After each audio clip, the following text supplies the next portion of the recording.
So hey guys, আইয়ে জাৰুদাৰ হাতত লৈছো এতিয়া দোকানটো সাফা কৰিব লাগে আৰু ইমান ঠাণ্ডা দিছে ঠাণ্ডা দিনতো ঠাণ্ডা দিবই কিন্তু যিমানে ঠাণ্ডা নিদিয়ক কিয়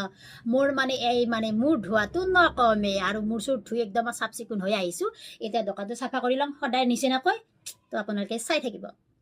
আৰু এতিয়া কামত লাগি যোৱা কথা আগতে চাবি জোতাত থৈ লওঁ আৰু এইফালে জুবিন দাক ৰাখি থৈছোঁ আৰু এও চেম্পু নিব আহিছে মূৰ ধুব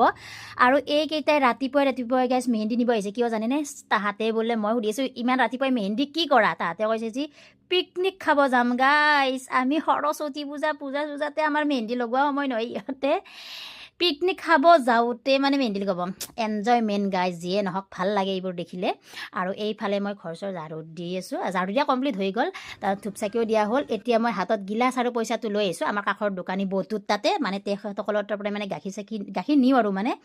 আৰু এইফালে মই গাখীৰ লৈ আহিলোঁ কাৰণ চাহকাপ নাখালেতো নহ'ব আৰু বহুত দেৰিও হৈছে সেইকাৰণে আৰু এয়া চাহকাপ হাতত লৈছোঁ আৰু এইফালে যোৱাকালি বছে মানে মিঠাই আনিছে কিন্তু এতিয়ালৈকে খোলাই নাই কি আনিছে চোৱাও নাই আৰু লালমোহন আনিছে সেইটো বাৰু যোৱাকালিতে খাইছোঁ আৰু ৱাও বৰফি তো এতিয়া চাহ টুপি খাই লওঁ তো আজিলৈ আহিছোঁ বাই